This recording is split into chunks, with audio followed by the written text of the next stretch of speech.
Ben, I am most certainly not in standard tuning today. What's going on, my friends? Sean Pierce Johnson here, and it is another Stompbox Saturday Live because I don't have a demo ready. I've been stuck in here all week trying to get demos done. Don't worry, Quentin. The calendar has been changed to July since last weekend because I knew some of you out there would be would be asking about it. Oh boy, it has been quite a weekend. It has been quite a week, actually. I've just been basically stuck in here all week, and it's been hot as hell. I got the fan going on max right now. I got the air conditioning going too, and the window open. It's just been, oof, man, all kinds of crazy. Gonna enjoy myself a little glass of lemonade. Oh, that's refreshing. All right. Let's see what we got here. I know I see my my blue-wrenched friends in the chat right now. Ben Coombs and Aaron Lee of Albus Band, my boys. What's going on, my friends? Great to see you all. We got Dwight Bailey in the house, Brian Landreth, Bam Muzzy in the house, DJ 7-string guitar, Mickey Settlemeyer, and we also have, I saw his name somewhere, the one and only friend to you and me, Quentin James in the house, everybody. Quentin's going to be causing some trouble today. I am almost certain of it, that he is going to be causing some trouble.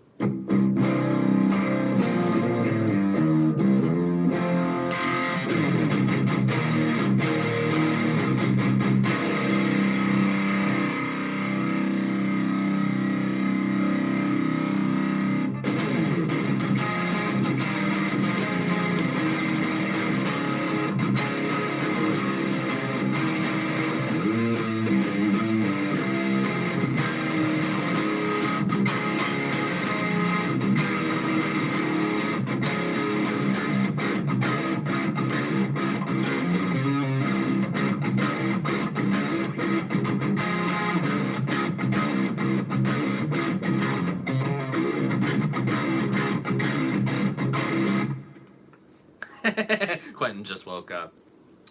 Yeah, Ben, we're doing okay here in California right now. I know you guys probably saw that there were some earthquakes that happened in California. So just to kind of give you guys an idea of where exactly those earthquakes were, basically they were sort of halfway between Bakersfield and Death Valley National Park. Now, Bakersfield is about like 3 hours north of LA, which in and of itself is, LA is an hour north of me. So it's about a 4 to 5 hour drive, really depending, of course, on the famous Southern California traffic, famous California traffic in general. So we were pretty far away from the whole epicenter of it. The city of Ridgecrest is nowhere near me here in Orange County. But we definitely did feel it. Definitely got the shakes going on. The first one that happened on the 4th, I felt it at least early in the morning. Anytime an aftershock happens, I wake up. There's no sleeping through it for me. But the second one that happened last night, we both felt it. We were sitting on the couch watching Step Brothers of all things, and well, Step Brothers is just fucking awesome. So it's not of all things. But we were sitting on the couch watching a movie, and I just felt it, and it was a really long, sustained shake, which was kind of jarring, to be honest with you. After a whole day of just like trying to chill out and do your own thing, you really had this kind of jarring sense of like, oh my God, what's going on? So I'm glad that we're doing okay. Our fixtures definitely shook. And I ended up locking down all the guitars last night before I went to sleep with some bungee cords. They're in racks over to my left, your right, I think, as you're watching. Yeah, pretty sure. And yeah, just locked them down with bungee cords is the best I could do. But I also made sure that all the power to everything here in the studio was shut off so that in case there were any power surges, nothing would get damaged, and just make, general precautions. But that's part of living in California. You just got to be prepared for these things. And a lot of people, they don't prepare for them. and it's really sad when they don't, because earthquakes are no joke. They're not fun, and yeah, I was kind of disappointed that I saw some people like rather excited about the occurrence.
Got a new person in the house. We got Michael Smith joining us. Michael, welcome to the show. Thank you for joining in. It's a pleasure to have you here. It's always a pleasure to see new faces, new names, and especially when you show your face. We want you guys to get involved. I personally want to get you guys involved in the chat. Want you guys to have a good time, and us interacting. That's all part of it. So, how are things been otherwise? We got some interesting stuff coming in. We got a lot of new demos in the pipeline. One of which it should be released. Well, obviously next weekend we're gonna have a Stompbox Saturday, so that would be the 13th. But there's a super secret release coming out that I can't really tell you what it is. What I will tell you that is a very, very fun pedal from a pedal company that you have seen many times on the channel. We did the Chase Bliss Mood. That one has been done. Demoed all of the Angle pedals as well, and actually used the Angle Power Tap power supply for all of the videos that I did this last go around, and it performed very, very well. And the last thing I shot before I have to go and start my video on the Orange Pedal Baby was the Earthquaker LifePedal, which I just finished literally like half an hour before we went live, and I had a lot of fun with it. It's still a very fun pedal, and I just want to say a big thanks. It's going to be said in the video, but I'm going to say it again. My buddy Jason Fuzzmonger, I'm sure some of you guys interact with him on Facebook from time to time. He graciously sent me his LifePedal at great expense to himself. The shipping was not cheap, especially because he insured it, and I understand exactly why he would insure something like that. But I'm having a blast with it. It's a really fun pedal that once you really start delving into it and seeing how it all comes together with the different components, it's a really cool pedal, and can even be something that maybe you wouldn't necessarily use for just like the doom and stoner thing, but it does the doom and stoner thing really, really well. So I thought it would be kind of cool to just talk a little bit about what that experience is like, getting into this new kind of guitar tone, because over the course of the last few weeks I've been just really into discovering what makes stoner and doom guitar tones, because I mean obviously I play an orange amplifier, so that has to mean something.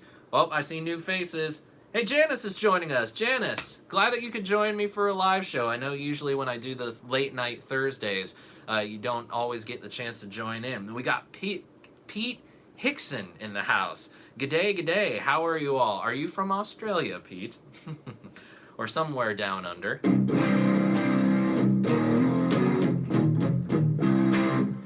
Aaron, you're referring to the Plumes, the new Tube Screamer style Earthquake pedal. I heard about it and I would love to play it. I'm hoping that if we can get this in like this demo of the LifePedal in front of a lot of people and we can get it in front of Earthquaker, and they'll like it enough that it's like, hey, let's send this guy every dirt pedal that we've ever made, and continue to do so. Because what's been really great about what doing these shows has done, and DJ is a part of this, has been you guys offering up pedals from your own personal collections that I don't necessarily have access to demo. And a lot of times people kind of misunderstand how a lot of these things come together, how these demos get done. Personally, over the course of the last 2 years, it's been like 100% me going in and just cold emailing people, seeing what the interest level is. And luckily enough for me, because I treated a lot of these pedal builders as friends and colleagues before I tried to, get something out of them for content for the channel, because I do actually, and did actually, have an actual 100% real job in this industry.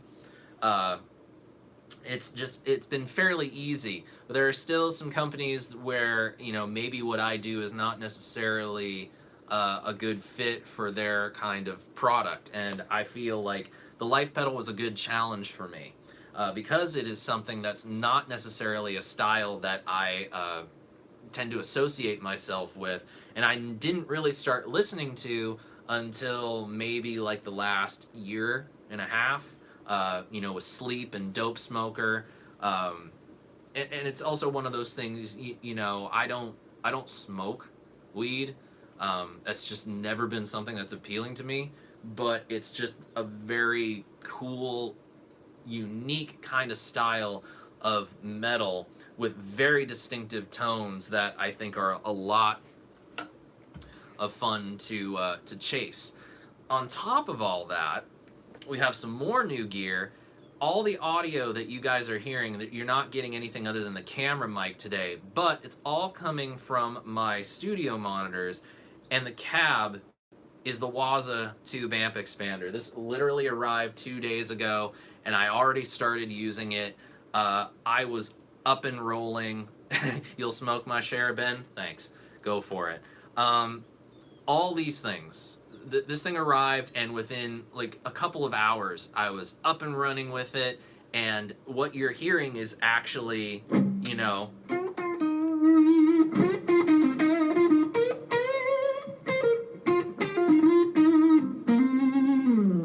is actually a custom rig that I made for myself.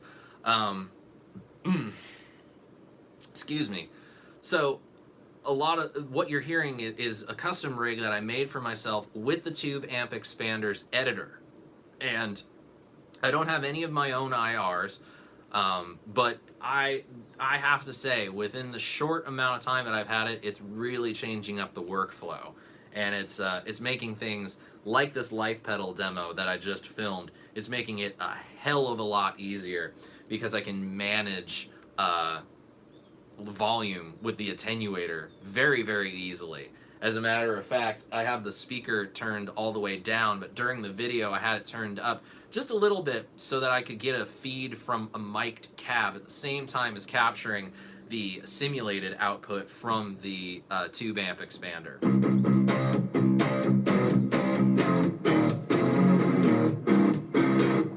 But I love it. I'm having a lot of fun with it, and we're going to be hearing that throughout this live stream.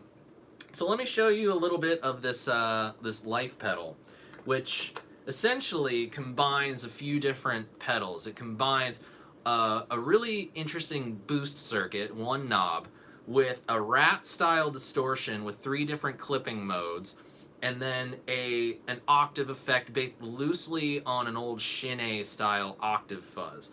And reading an interview with the guys from Sun, they broke it all down into being like basically a Keeley modded rat, and then that Shin-A octave fuzz. Now I've turned off the octave fuzz for now, and I'm just gonna play with the distortion part.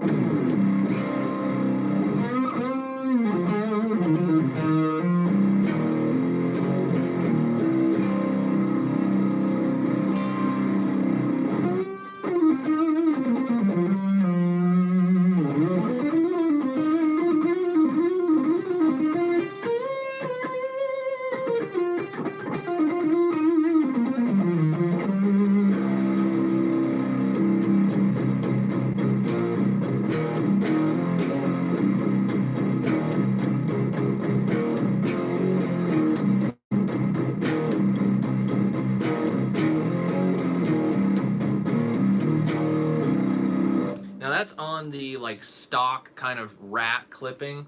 I can go asymmetrical.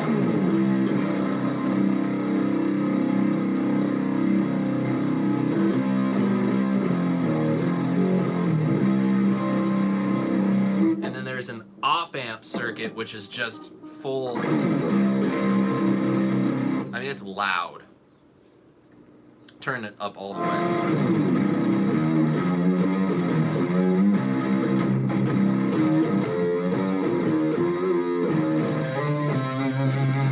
But that's just exploding the front end of the orange.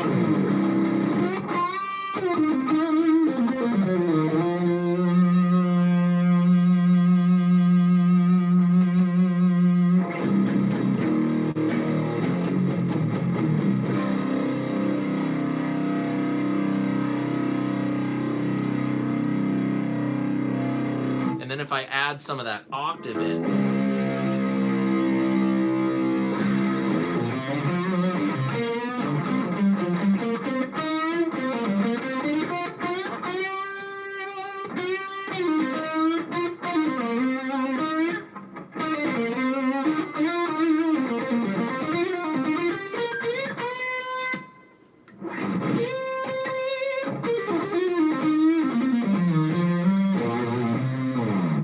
if I want to add the boost to that,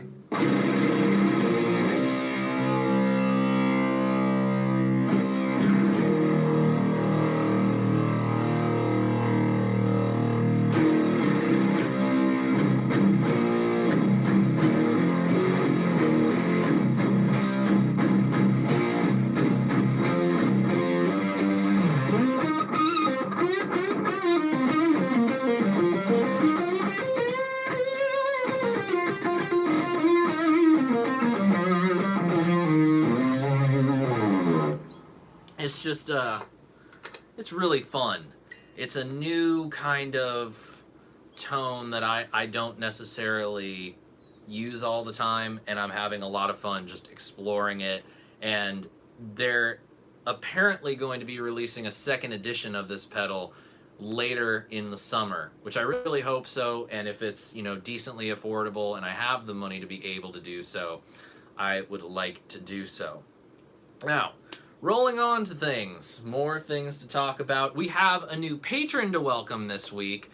He is not here in the chat, at least I don't think, but we need to give a big ol' round of applause to Mr. Riley Io Acura, who joined over on my Patreon this past week. It was a very nice surprise to see Riley throw some support my way over on Patreon. I know you guys have probably seen Riley here in the chat many a times. He watches the videos all the time, and he's definitely one of those loyal viewers that I know is always going to be there, and it's always nice to see him and interact on YouTube and everything. And he has become a patron, and that's a big deal for me.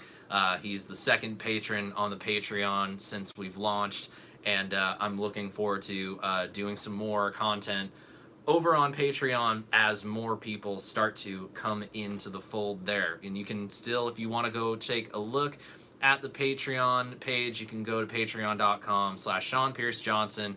Go give it a check it out. Give me some feedback. Let me know what you think. We might be messing around with the format a little bit over there, but I'd love to know your thoughts. Now, on to some other fun things before we really get into the Waza here. Got some new pedals from Nux in this week as well. You guys remember the Solid Studio speaker simulator that I demoed last year? Well, Nux has released a mini version of it. This is the Mini Studio. It's a condensed version. It's obviously, you know, mini pedal size, but it has controls for level, 8 different cab types, and space. So the size of the recording room, Nux, Ben, not Canucks, Nux. That was funny.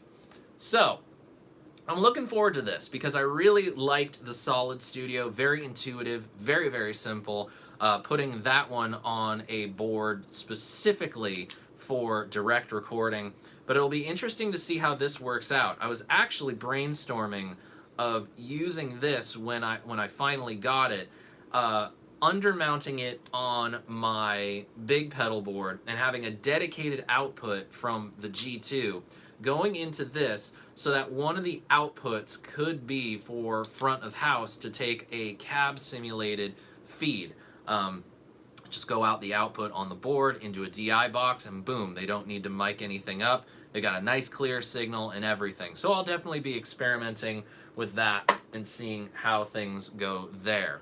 Nux also sent another pedal. This is the JTC Drum and Loop Pro, which looks very similar to the Solid Studio in that it's got, you know, a blue enclosure. Now essentially what we got here is we have a looper, traditional looper, and a drum machine in it as well. You can do different tempos, you can mix the loop level and the rhythm level, you can select different drum grooves and patterns. There's 256 memory slots in here, and you can load backing tracks in it as well. What I'm really excited about is the fact that the left and right outputs, you can route guitar from one output and then the backing track from the other output, and they're separated. They're not summed together. You can sum them together if you want, but you can keep it, you know, completely separate if you want to. So I'm very excited about that. This is gonna take a little bit of time and a little bit of getting used to, as most loopers do. But the new functions of this, I'm very excited to get into, and hopefully we'll be having those videos done by the end of the summer. I think I saw somebody else join us today, Phil Mosley Music. Phil, welcome to the show, my friend. Hope you're having an awesome weekend. Chilling out, maxing, relaxing, all cool. Shooting some b-ball outside of the school, you know, that kind of thing.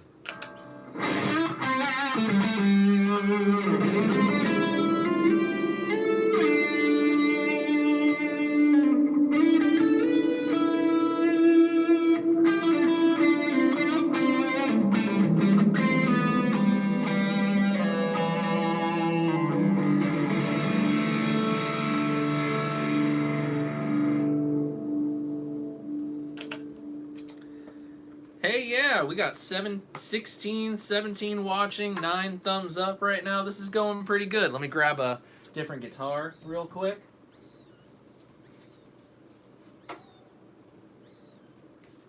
All right, let's get the Navigator plugged in here. 10 thumbs up. All right. Aw, who took away their thumbs up? Come on. I literally looked and it said 10, and now it says 9. Which one of you jerks did that?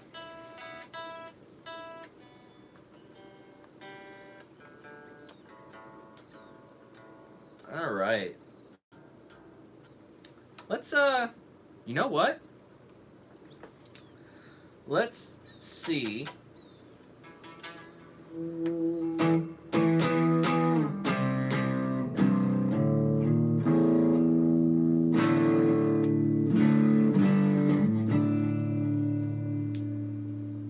Change up our EQ settings here. Hey, there we go.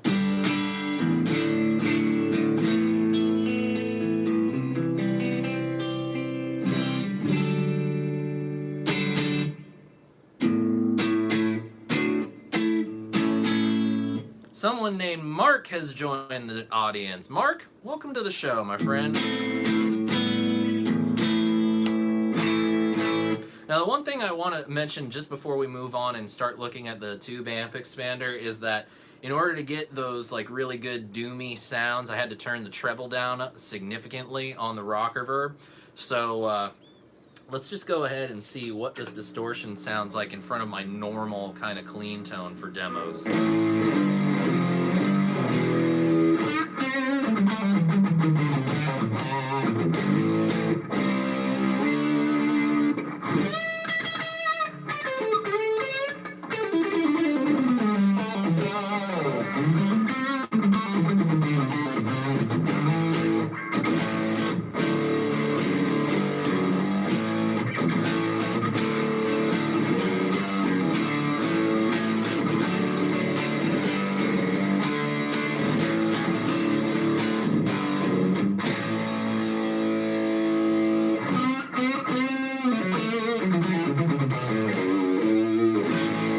sounds really good. I'm gonna go to the op amp one.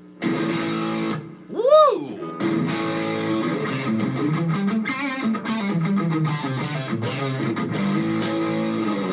Oh man, Mark. Let's see. Brian is watching me on his TV.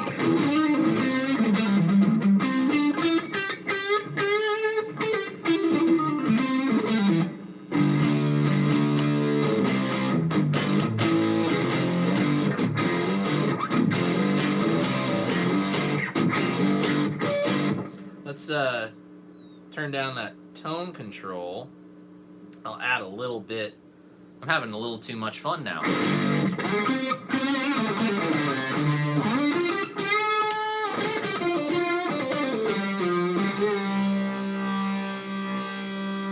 More octafuzz.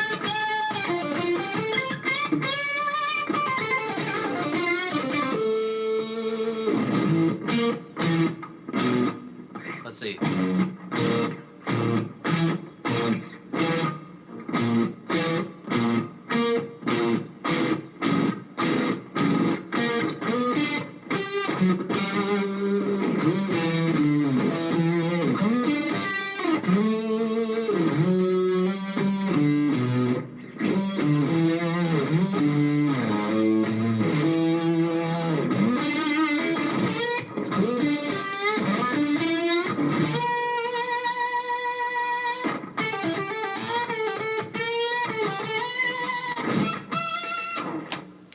Oh, Ben got rid of it. Man, that sucks. Chus! Welcome, my friend.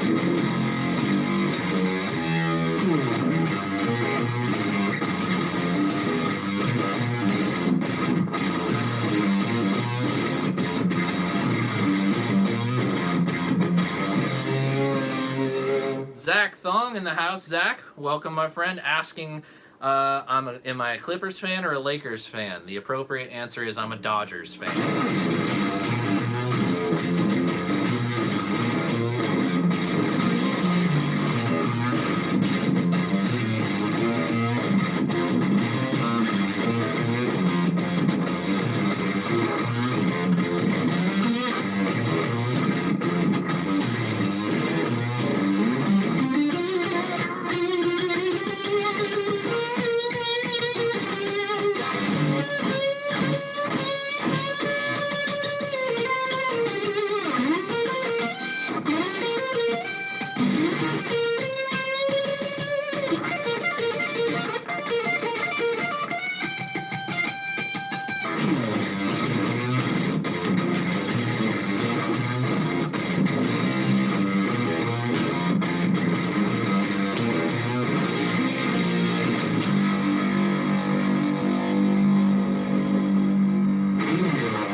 Smoking hot right there.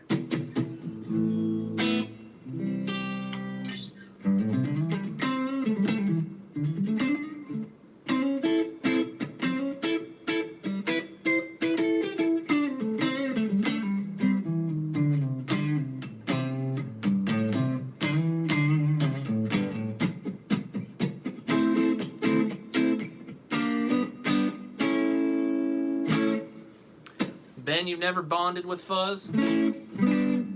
Yeah, Chus, it's LifePedal. That whole little bit right there was LifePedal.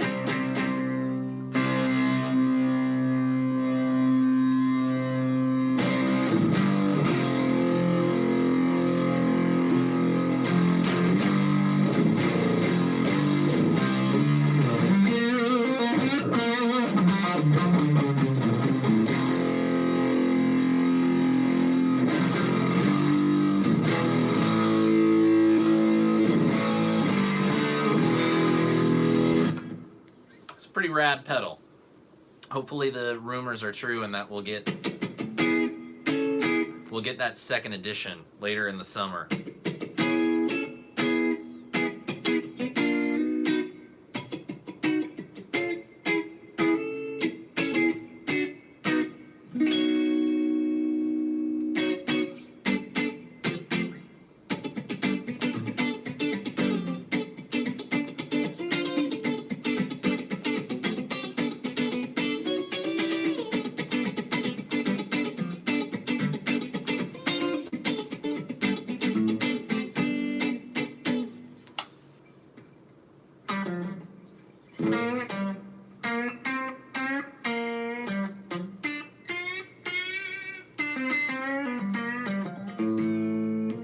Well, I see some fuzz talk, and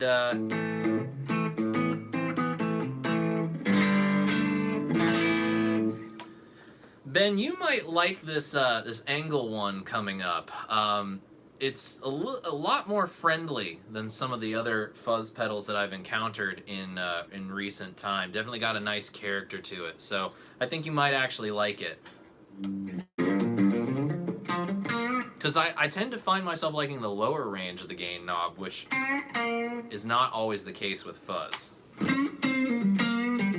Fabulous Disaster, welcome to the show, my friend.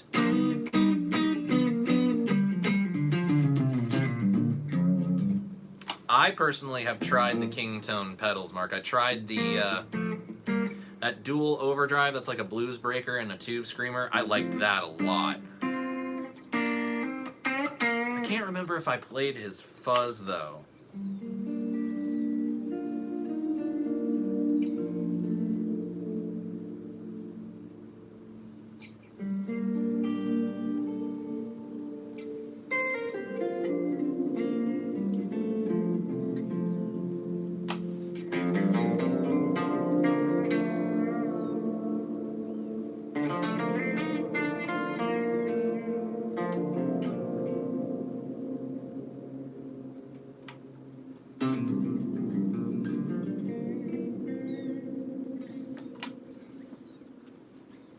Just asking a good question in terms of the TAE. So let's go ahead and jump into really kind of giving you a little primer on the TAE.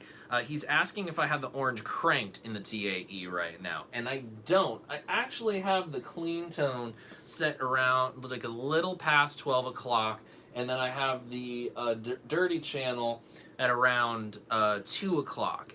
And what I'm really using the TAE for, in addition to just the reactive load and the cab sim features in the editor, which I'm not going to show you today. I'd rather show you that in like a full-on, like nice demo, because it's just going to be a lot easier for you to see, you know, my screen actually, and then just trying to see over my shoulder.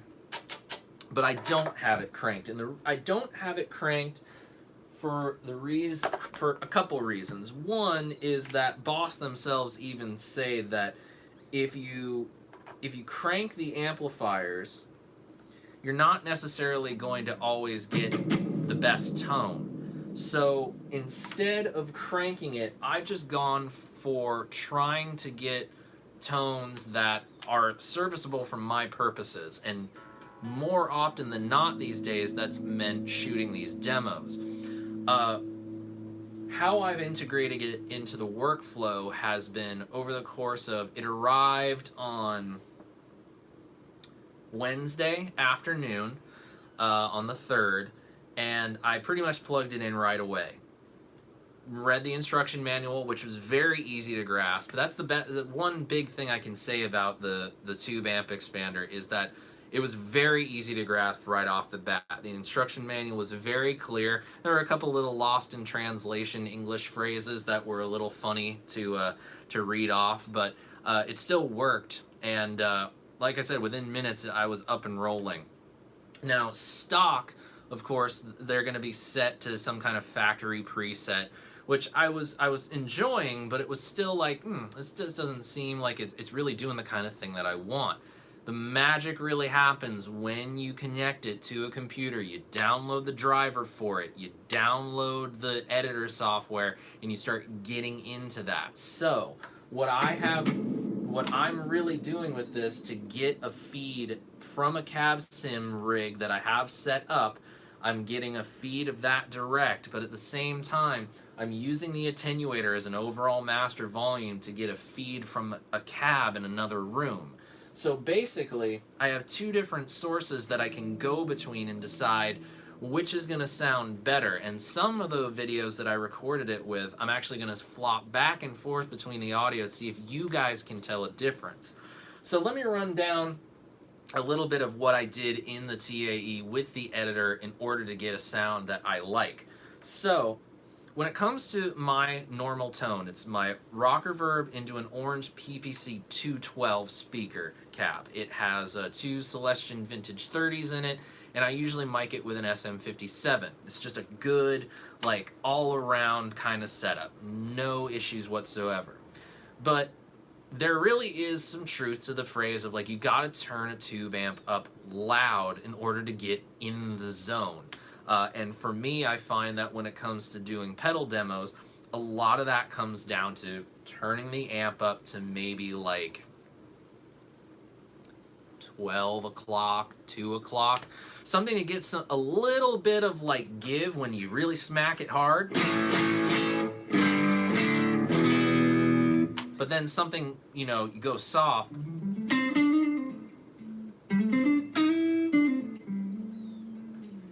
You know, you get some feel out of it. You get a little bit of cleanliness, and you get a little bit of give for you. It's something to work with, and it's dynamic.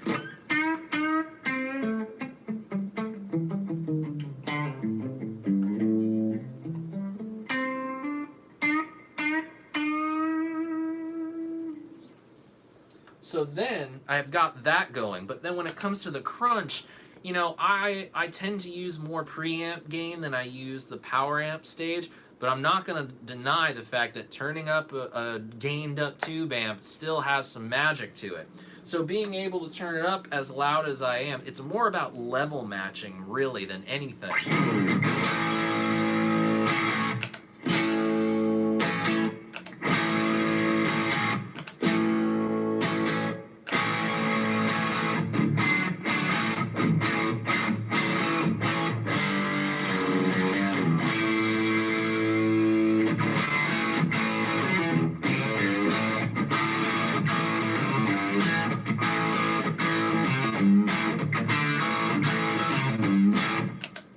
So just in and of itself, having the ability to do that. Terry is GG&G.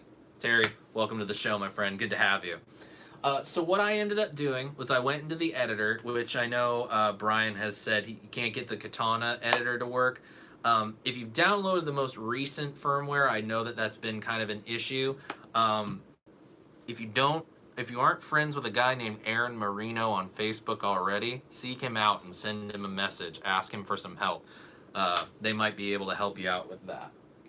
But what I did is I went into the editor. I edited the microphone back to an SM57. The stock position 1 was set on a Sennheiser 421, which is not necessarily a microphone that I use by itself for electric guitar, at least. It just has a very kind of like muffly kind of sound to it that just doesn't really work as a singular microphone. It works great on drums, but for guitar, you need something that leans more into that like high mid-range territory.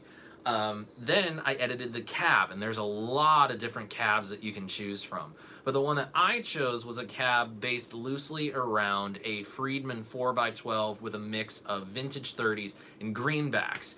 I went through all the 412s and just found that that gave me the most modern sound. And I'm a modern guitar player. I play with Perfecto de Castro, everybody!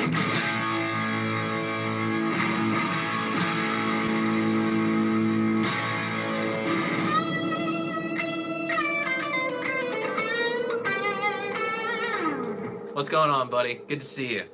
How you been? So, got that Friedman cab rolling in there. And then using the reactive load section, because you can set the impedance curves for the lows and the highs. I have it set just to those specs of what they say, like, this will get you as close to that feel as possible. And I gotta say, I'm really, really loving it. Then I have the effects loop active, which right now has a Walrus Audio slow reverb in it.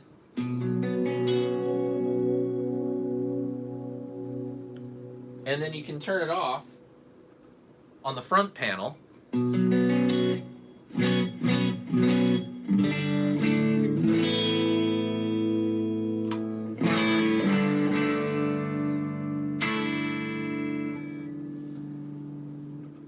Turn it back on.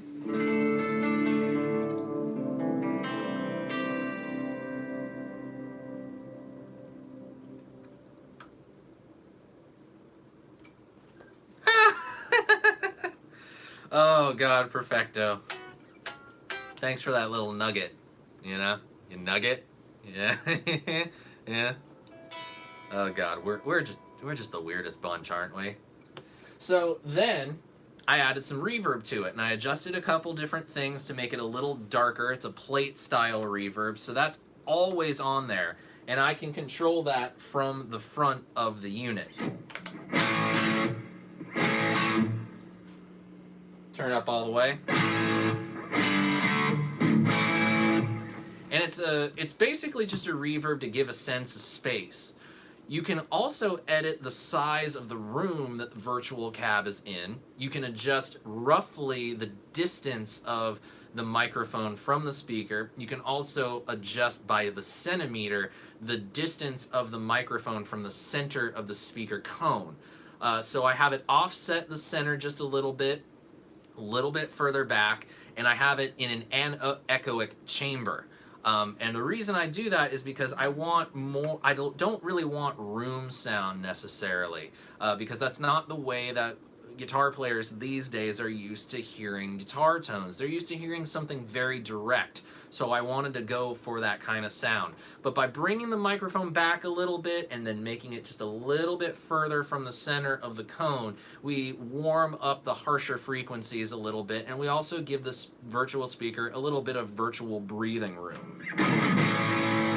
And I really only want a reverb that's going to provide a little bit of space. I don't like a huge amount of reverb in my, especially for demos.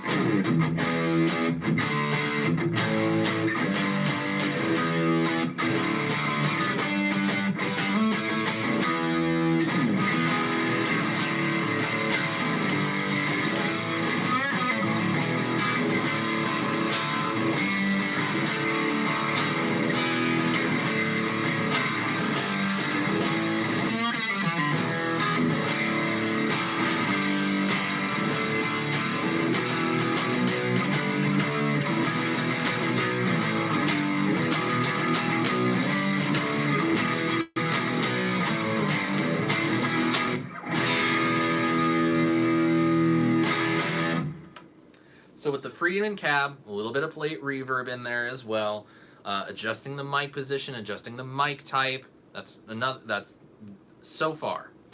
Then we have another little trick here. I have the solo EQ button on. Did you hear that? Turn it back on.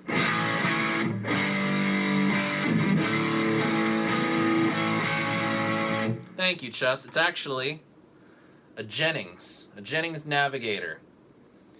I don't know where you are in the world, Chus, but man, it's let me some Hennings Foo stars. That was great. It's Chad is a great builder here in California, and you can customize one of these Navigator model tellies for starting at $1,500.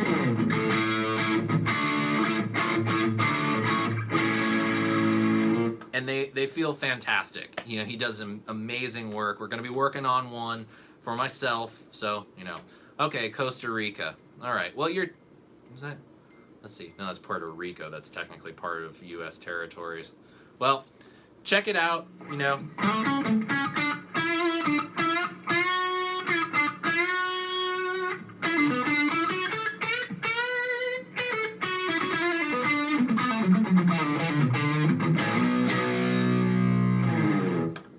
But it's really, really a great guitar. So, the solo EQ button. I went into the post amp section and pulled up a graphic EQ. Now, so obviously that's going to color the original tone a little bit. Here's without the EQ.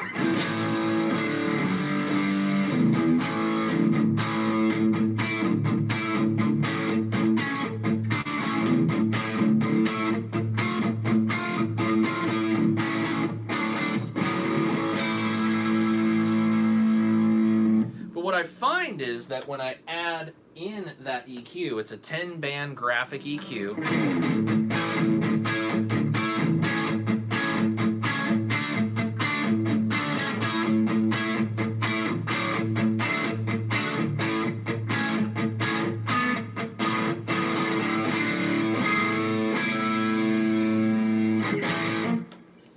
I find that what I get from it is I'm able to adjust some of the more tubby low end frequencies, tighten up the low end a little bit, add a little bit more sizzle in the highs, but it's not necessarily sizzle in the highs, because I do dip out like the higher non-guitar frequencies and get the cut up a little bit, just a little bit, and then scoop out some of the mud.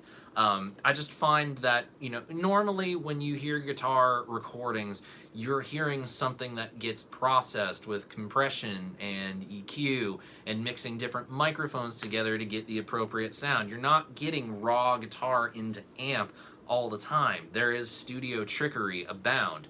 So I did a little bit of that in the TAE, and I find that just the little bit that I did really does make the amp come alive a little bit more. Just having the levels set where I've set them, having that little bit of post-processing, just really kind of brings things up and just makes it a lot more fun.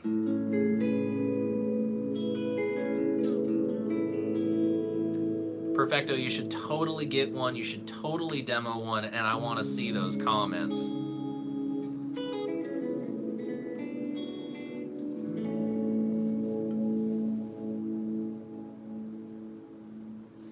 Let's add some more modulation from the slow.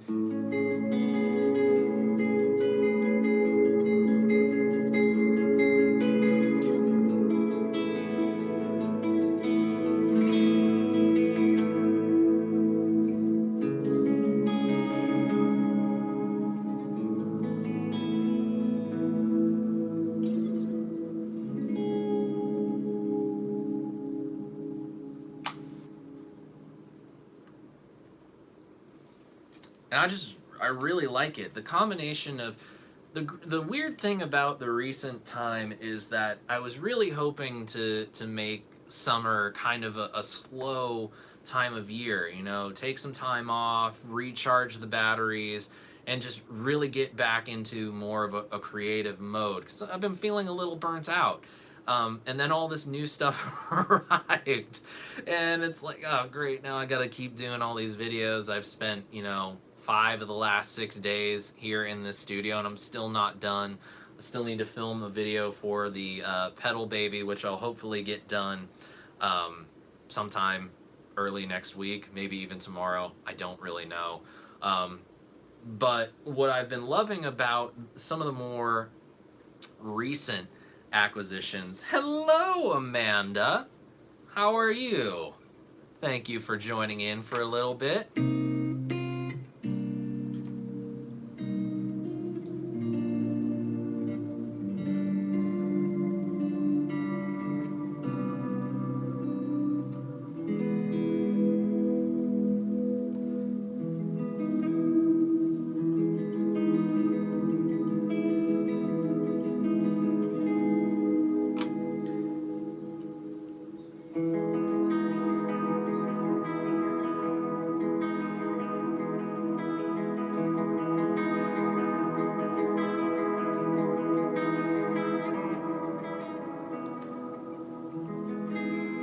Is it Amanda's birthday?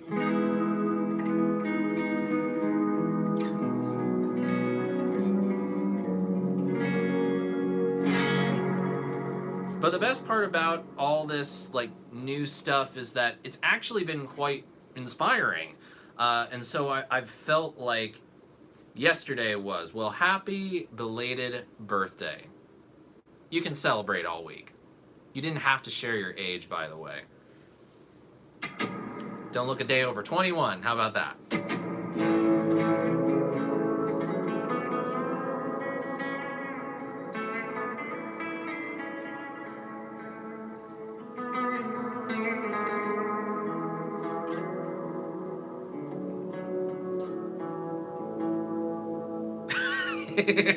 I love it when you lie to me. Don't consider it a lie, just consider it stretching the truth. But what I've loved about this new stuff is that it's really been kind of inspiring. It's really, helped me out a lot. Having the tube amp expander has really been the big thing. It's making it so much more comfortable to do these videos because I can take a very isolated guitar audio, not have to worry about anything in the neighborhood ruining it, because that happens a lot. And just in general, just having a good time with it. Getting to know certain stuff, and just not feeling like, my wife can actually do work in the house now when I have to do demos, and it's not going to be a problem. What up, Guitar Hat? Great to see you. Thanks for popping in. We're almost, I'm going to have to be leaving in a couple minutes. We got to go meet up with some friends. We're having a little post-Independence Day barbecue.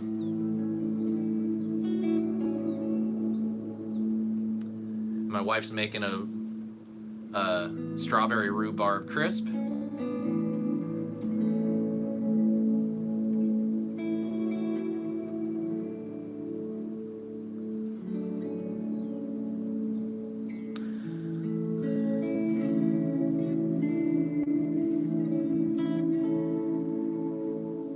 Mountain Man music.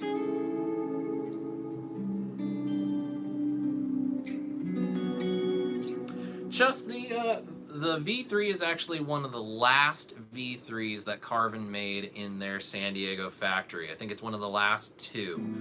I know this because I asked, because I was still technically working there when they closed up the San Diego shop. But yeah, guys, this next round of videos is gonna be a lot of fun. There's a lot of cool stuff. I filmed a demo for the Jotun Les Paul, which you saw at the top of the video. I filmed a demo of my new Warwick bass, which was a lot of fun to do something a little bit different. We did a ton of pedal demos, including the LifePedal, which I just finished. And I'm looking forward to finishing up the pedal baby and getting on to the TAE, because it is just... this is going to be good. I'm really excited about it, and hopefully we'll be doing a lot more varied stuff in the near future. I'm hoping that I can go visit a couple builders later on in the summer before I go on vacation with the wife, and I'm hoping to do some pretty creative stuff and do some things that are just a little bit different. And that's kind of the nice thing right now, is I feel like now's a good time for me to start doing something different. So on that note, guys, thank you so much for joining me for this episode of Stompbox Saturday / SPJ Live. I'm liking these this time of day. I'm hoping, that we can, futz around with times and dates and things, and make sure, more people can watch these. In the meantime, if you haven't done so already, I see Phil Mosley has said he is a brand new sub. Phil, I appreciate that so much. Thank you guys all for joining me again this week. If you haven't done so already, please do hit the subscribe button, turn on notifications, and if you haven't checked out the Patreon page, please do go check that page out, patreon.com/Sean Pierce Johnson, and hopefully we can get some new patrons going so I can keep making some content like this, and maybe we'll even do some patron exclusive content and live streams as well. But for the time being, guys, thank you again. Enjoy the rest of your weekend. I'm going to go enjoy the rest of mine, take a little time off, and until next time, my friends, I'm Sean Pierce Johnson, wishing every single one of you in the chat, including my mods Ben and Aaron, great tone and happy stomping. Cheers, my friends.